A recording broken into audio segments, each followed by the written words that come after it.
और चंद पैसे कमाने के लिए ये अमित शाह का सगा बेटा जय शाह भारत अंतर्राष्ट्रीय मैच करवाता है पाकिस्तान के साथ में, और नरेंद्र मोदी जी की जबान सूख गई है, इनके मुंह पे ताले लग गए। घर में घुस के उन आतंकवादियों ने मारा पहलगाम के अंदर, जिन्होंने हमारी बहन बेटियों के 26 परिवारों के सुहाग उजाड़ के रख दिए।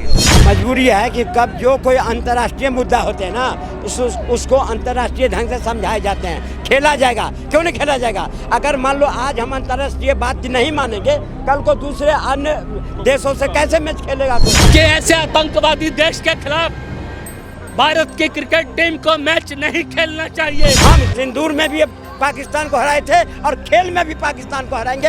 पाकिस्तान हमेशा हमसे बैकफुट पर रहा और आगे भी रहेगा। अशोक का स्तंभ ये तोड़ रहे हैं, मूर्ति पूजकों को ये मार रहे हैं, सबको ये मार रहे हैं। एक बात बताओ, ये अलतकैया कर रहे हैं, ये दिखावे के लिए देशभक्ति करते हैं। अगर इनके अंदर देशभक्ति होती ना तो ये भारत के हिंदुओं को ना मारने ना देते। इंडिया के अंदर जो सबसे बड़ा सट्टा है वो क्रिकेट ही है, क्रिकेट से ही जीतते हैं। अब जो वो बोल रहे हैं मजबूरी, अब पता नहीं भाई उनकी क्या मजबूरी होगी। खेलना ना खेलना उन्हीं के ऊपर डिपेंड करता है। बाकी मुझे तो लगता है कि अगर पाकिस्तान चुनौती दे रहा है तो भाई हिंदुस्तान के बंदों को खेलना चाहिए। नमस्कार, मैं आकाश कुमार और आप देखने शुरू कर चुके हैं भैया जी का जब। जिस तरीके से पत्रकारों ने अनुराग ठाकुर, मैं आपको बता दूं अनुराग ठाकुर कौन है, जो पहले खेल मंत्री भी रहे हैं, उनसे सवाल करा गया कि आखिर में पहलगाम का खून अभी तक सूखा तक नहीं है, तो भारत और पाकिस्तान का मैच क्यों कराया जा रहा है। तो अनुराग ठाकुर के कुछ ऐसे स्टेटमेंट आए जिसको लेकर लोग और भी ज़्यादा आक्रोशित हो चुके हैं। लोगों के मन में एक भरोसा था कि आखिर में अगर बीसीसीआई अगर सुन ले ये बात, या फिर हमारे देश के बड़े बड़े मंत्री ये बात सुन लें, तो शायद इसको रुकवा सकते हैं। जैसे हमने पानी रुकवा दिया, रशिया यूक्रेन का युद्ध रुकवा दिया। उनका कहना यह है अनुराग ठाकुर जी का कि ये हमारी मजबूरी है कि हम पाकिस्तान के साथ खेल रहे हैं। अगर हम पाकिस्तान के साथ नहीं खेलेंगे तो जो पॉइंट्स हैं हमारे पॉइंट्स कट जाएंगे। टूर्नामेंट इसलिए ज़रूरी है ताकि फाइनल तक पहुंचा जा सके। आइए भारत देश के लोगों से बात करते हैं कि आखिर में क्या मजबूरी है, क्या ज़रूरी है, और क्या पहलगाम के हमले के बाद ये होना चाहिए था। नमस्कार सर, नाम क्या होगा आपका? नमस्कार जी, मेरा नाम संजय चौहान है। क्या लग रहा है जिस तरीके से भी भारत और पाकिस्तान का मैच बहुत आ ही गया, क्या कहना चाहोगे? सर, भारत पाकिस्तान के मैच तो हमेशा होते ही रहे हैं, लेकिन जिस तरह से पहलगाम की घटना घटी है और भारत सरकार ने, जो मोदी सरकार है, जो बैसाखी की गठबंधन की सरकार है, उसने स्पष्ट रूप से इस बात की घोषणा की, सार्वजनिक रूप से घोषणा की कि पहलगाम के अंदर जो आतंकवादी आए थे वो पाकिस्तानी थे।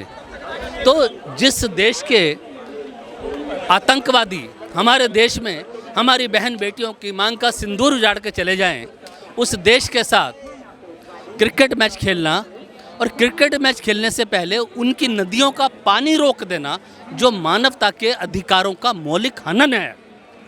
पानी किसने रोका? नरेंद्र मोदी की सरकार ने। तो जो नदियों का पानी रोक सकता है, जो मानवता का, पशु पक्षी वहाँ पे पानी पीते थे, उस नदियों का मानव भी पीते थे, तब आप राष्ट्रवादी हो गए, देश प्रेमी हो गए, आपका देश हित नजर आता था।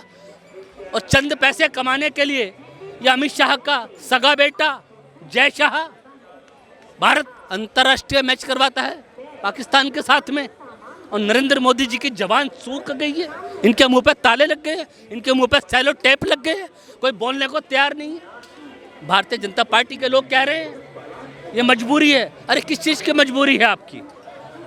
आप तो मजबूती में सरकार में हो, आप तो हमेशा बड़ी बड़ी बातें करते हो कि हम घर में घुस के मारेंगे। हमने घर में घुस के मार भी दिया है। अरे घर में घुस के तुमने नहीं मारा, घर में घुस के उन आतंकवादियों ने मारा पहलगाम के अंदर, जिन्होंने हमारी बहन बेटियों के 26 परिवारों के सुहाग उजाड़ के रख दिए। आपको शर्म आनी चाहिए, आपको शर्म आनी चाहिए। अगर आपके दिल में देश के प्रति जरा सी भी देशभक्ति है, राष्ट्रभक्ति है, देश प्रेम है, नैतिकता है और संविधान के और राजनीति के मूल्य जीवित है, तो ये क्रिकेट मैच रद्द होना चाहिए। और सबसे बड़ी बात, सरकारों ने पैसा कमाने के लिए, और क्रिकेट अध्यक्ष जो बोर्ड है हमारा, उसने पैसे कमाने के लिए इस मैच को स्वीकार कर लिया कि भारत पाकिस्तान का मैच होना चाहिए। लेकिन मैं एक देश का नागरिक होने के लिए आपसे अपील करता हूँ।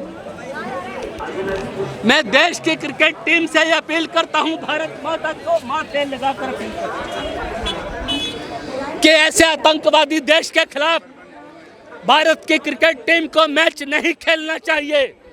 अगर मेरी क्रिकेट टीम के अंदर एक भी खिलाड़ी के अंदर अपने देश के प्रति, भारत के प्रति देशभक्ति, राष्ट्रभक्ति, देश प्रेम जागृत है, जीवित है, तो क्रिकेट के अपने जो बोर्ड है उससे संन्यास लेकर, क्रिकेट से इस्तीफा देकर या एक मैच के लिए इस्तीफा देकर बाहर आ जाइए। पाकिस्तान के साथ भारत की क्रिकेट टीम को मैच नहीं खेलना चाहिए। मैं भारत के 140 करोड़ लोगों का प्रतिनिधित्व करते हुए मैं भारत का आम नागरिक हूँ, और एक आम नागरिक की ताकत क्या होती है भारत सरकार को सीखनी चाहिए नेपाल से। जब देश के नागरिक खड़े हो जाते हैं किसी भी भ्रष्टाचार के खिलाफ, किसी भी अन्याय के खिलाफ और किसी भी ऐसी देश विरोधी गतिविधियों के खिलाफ, तो सरकारें तबाह हो जाती है, सरकारें तबाह हो जाती हैं, सरकारें गिर जाती हैं, सरकारों का तख्ता पलट हो जाता है। इसलिए जरूरी है कि भारत सरकार के सानिध्य में जो अमित शाह के सगे बेटे जो क्रिकेट बोर्ड के अध्यक्ष हैं, उन्होंने इस मैच को भारत पाकिस्तान के सुकृत की है। ये तो नरेंद्र मोदी जी ने ही बोला था ना कि एक नदी में खून और पानी एक साथ नहीं बह सकते। तो आज क्यों हो रहा है सब?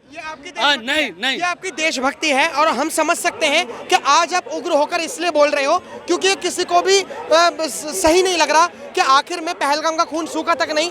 हमारे अनुराग ठाकुर जी ने, हमने सवाल करा मीडिया वालों ने कि आखिर में खेल क्यों करवा रहे हो, उन्होंने कहा मजबूरी है। आप मजबूरी बताइए, किस चीज़ की मजबूरी है? मजबूरी है कि कब जो कोई अंतर्राष्ट्रीय मुद्दा होते हैं ना उसको अंतर्राष्ट्रीय ढंग से समझाए जाते हैं, खेला जाएगा। क्यों नहीं खेला जाएगा? अगर मान लो आज हम अंतर्राष्ट्रीय बात नहीं मानेंगे, कल को दूसरे अन्य देशों से कैसे मैच खेलेगा कोई? वो भाग गए ना, भाग गए ना वो एक मिनट के अंदर में। कोई नहीं, हमारी ऑडियंस देख रही है सब कुछ। हमने तो बता दिया आपको, जो अंतर्राष्ट्रीय मुद्दा होता है, अंतर्राज्यीय मुद्दा होता है, उसमें किसी एक देश की नहीं चलती है, सबके साथ चलता है, सबके साथ संबंध में। आज अगर ट्रैक लगाया अमेरिका, तो हम दूसरे देश से हम कर रहे हैं ना कि हम अलग थलग हो जाएंगे, ये तो नहीं होगी ना। तो अंतर्राष्ट्रीय मुद्दे पर बात करने का हमारा अधिकार नहीं है। जो सरकार करेगा हम सरकार के साथ हैं बस। और जो सरकार के बात नहीं है वही अलगाववादी वाला बात करता है, देश को तोड़ने की बात करता है। ये देश में नहीं चलेगी। हम सिंदूर में भी पाकिस्तान को हराए थे और खेल में भी पाकिस्तान को हराएंगे। पाकिस्तान हमेशा हमसे बैकफुट पर रहा और आगे भी रहेगा। एक मिनट मेरे से बात कर लो ना, मेरे से सवाल करूंगा मैं आपसे। उनका देश प्रेम मैच से है, ठीक है। मेरा देश प्रेम ये है कि जम्मू कश्मीर में अशोक स्तंभ तोड़ा गया, ये देश प्रेम है? देश का दुश्मन तोड़ेगा? देश का जो भी देश को प्रेम करता होगा ये ऐसा करेगा? तो उनसे पूछो कि देश प्रेम कहाँ है। जम्मू कश्मीर में अशोक स्तंभ को तोड़ा गया, किसने तोड़ा, क्यों तोड़ा? वो देश प्रेमी थे। इनका देश प्रेम अलग है। मैम आप मैच देखते हो? आप मैच, क्रिकेट मैच देखते हो? मैं नहीं देखती। कल भारत पाकिस्तान का मैच है, क्या लग रहा है होना चाहिए? नहीं। क्यों नहीं होना चाहिए आपके हिसाब से? अरे भारत के कितने लोगों को तो मार दिया है, और एक तो पहली बात इलेक्शन ही अब हाथ से होना चाहिए, ये मशीनरी में गड़बड़ है। चलिए ये इलेक्शन की बात तो हम करेंगे, लेकिन आपको ऐसा क्यों लगता है कि क्रिकेट मैच नहीं होना चाहिए भारत और पाकिस्तान का? कितने लोग मर गए बताओ, हैं? किसने मरवाए वो, हैं? ये इलेक्शन ही हाथ से होना चाहिए बस अब। अच्छा एक बात बताइए, ये कि सही हो रहा है कि अब जो मैच होगा ये मोदी सरकार भी कुछ नहीं कर पा रही है? नहीं, गलत है ये, बिल्कुल गलत है बिल्कुल। क्या कहोगे उन पर, क्या बीतेगी जो मर चुके हैं आतंकवादियों के हाथों से?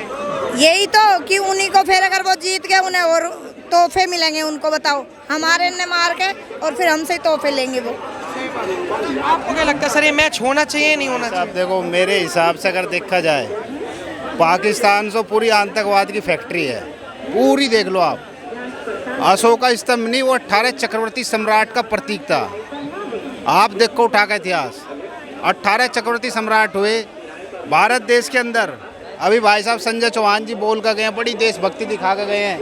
अशोक का स्तंभ पे ये ऐसे बोलते हैं कि भैया जैसे कि इन्होंने कुछ हो, ये बहुत कट्टर देशभक्त है, हिंदुओं की ये रक्षा नहीं कर सकते। अशोक का स्तंभ ये तोड़ रहे हैं, मूर्ति पूजकों को ये मार रहे हैं, सबको ये मार रहे हैं। एक बात बताओ, ये अलतकैया कर रहे हैं, ये दिखावे के लिए देशभक्ति करते हैं। अगर इनके अंदर देशभक्ति होती ना तो ये भारत के हिंदुओं को ना मारने ना देते, काट मारना करने। अब आ जाओ कश्मीर के ऊपर बात। कश्मीर में जितने भी पाकिस्तानी घुसपैठिए हैं सारे। सर मेरा सवाल फिर घूम फिर कर वही कि क्या भारत देश का और पाकिस्तान का जो मैच है क्या वो एक मजबूरी है? अनुराग ठाकुर जी ने जो भाजपा के सांसद हैं उन्होंने कहा कि मजबूरी है। आपको किस तरीके की मजबूरी लग रही है? देखो सर, मेरे को तो कोई मजबूरी नहीं लग रही है, क्योंकि पाकिस्तान का और इंडिया का मैच तो पहले से ही चला आ रहा है, काफ़ी बार हुआ है। अगर वो लोग हमें सामने से ऑफर कर रहे हैं खेलने के लिए, जैसे मैं अपने हिसाब से बता रहा हूँ, अपना ओपिनियन बता रहा हूँ, अगर वो लोग हमें चुनौती दे रहे हैं खेलने के लिए कि हाँ भाई आओ हमसे मैच खेलो, तो भाई मेरे को लगता है कि खेलना चाहिए और उनको हराना चाहिए। खेलना चाहिए जी। अब एक बात बताइए सर कि जैसे हमारे भारत के प्रधानमंत्री जी ने कहा कि खून और पानी एक साथ नहीं बह सकता, ट्रेड और टेरर एक साथ नहीं चल सकता। हम भारत देश रशिया यूक्रेन का युद्ध रुकवा सकते हैं, हम भारत देश पाकिस्तान का 80% पानी रोक सकते हैं। क्या हम भारत देश पाकिस्तान के साथ मैच नहीं रोक सकते? रोक सकते, क्यों नहीं रोक सकते? आपको पता होना चाहिए कि बीसीसीआई में पहले जय शाह थे, उनका जब प्रमोशन हुआ वो आईसीसी में चले गए। जब उन्होंने पद छोड़ा तो बीसीसीआई के चेयरमैन सेक्रेटरी वगैरह जो भी हैं वो बीजेपी के ही नेता के बेटे बने और आईसीसी के चेयरमैन जय शाह बने, अमित शाह के बेटे। तो जब सब कुछ अपने हाथों में है, सब कुछ कंट्रोल में है, तो आखिर में कैसी मजबूरी? आईसीसी इंटरनेशनल क्रिकेट जो करवाता है, क्या उसे नहीं पता कि ये सब चीज़ें चल रही हैं? इजराइल की फिलिस्तीन से लड़ाई है, और फिलिस्तीन भी नहीं, हमास से लड़ाई है, आतंकवादी से लड़ाई है, हिजबुल्लाह हो, तमाम आतंकवादी संगठन हो। इजराइल का प्रत्येक व्यक्ति, चाहे वो पत्रकार ही क्यों ना हो, वो अपने देश के साथ खड़ा है। भारत देश का व्यक्ति जो जय शाह है, जो आईसीसी में है, क्या उन्हें अपने देश के साथ नहीं खड़ा होना चाहिए? क्या उन्हें भारत और पाकिस्तान का मैच नहीं रोकना चाहिए? यार देखो, जैसे ये मैच रोकने की डिमांड अभी क्यों चल रही है? पहले भी तो पाकिस्तान का और इंडिया का मैच होता था। मेरे को ये समझ में नहीं आ रहा ये अभी रोकने की डिमांड क्यों चल रही है। पहले आप ये बताइए पत्रकार। अगर हमसे पूछा था हम बताएंगे। आप दिलजीत दोसांझ को जानते हैं? हाँ हाँ जानते हैं। जब दिलजीत दोसांझ ने एक पाकिस्तानी एक्टर जो हानिया आमिर है, हानिया आमिर, उनके साथ एक मूवी बनाई, तो दिलजीत दोसांझ का सबसे ज्यादा बायकॉट हुआ। सबसे ज्यादा बीजेपी के लोगों ने क्रिटिसाइज करा, और बीजेपी की भी नहीं कहोगे, मैं भारत देश का भारतीय है, मैंने भी क्रिटिसाइज करा कि दिलजीत दोसांझ को ऐसा नहीं करना चाहिए था, क्योंकि पहलगाम में भी अटैक हुआ। जब हमारी सरकार आईटी सेक्टर में सब पाकिस्तानी आर्टिस्ट को बैन कर सकती है, उनसे ट्रेड तोड़ सकती है, पानी रोक सकती है, जैसे कि आतिफ असलम, राहत फतेह अली खान, इन सब आपने देखो का बैन कर रखा है। तो ये मैच क्यों नहीं बैन कर रहे? क्या मैच से करोड़ों रुपए का, हजारों करोड़ों रुपए का सट्टा लगता है, बस इसलिए नहीं कर रहे? वैसे बात में दम है आपकी। बात में दम मेरे नहीं है, बात में दम तो भैया जी का जबकि हर एक टीम में है, और बात में दम हर भारतीयों के मन में है कि आखिर में अनुराग ठाकुर ने जो कहा कि मजबूरी है, आखिर में मजबूरी किस चीज की है? वही वाली मजबूरी जो आपने बोला अभी कि सट्टा। आईपीएल से बड़ा सट्टा कोई है ही नहीं। इंडिया के अंदर जो सबसे बड़ा सट्टा है वो क्रिकेट ही है, क्रिकेट से ही जीतते हैं। अब जो वो बोल रहे हैं मजबूरी, अब पता नहीं भाई उनकी क्या मजबूरी होगी। खेलना ना खेलना उन्हीं के ऊपर डिपेंड करता है। बाकी मुझे तो लगता है कि अगर पाकिस्तान चुनौती दे रहा है तो भाई हिंदुस्तान के बंदों को खेलना चाहिए।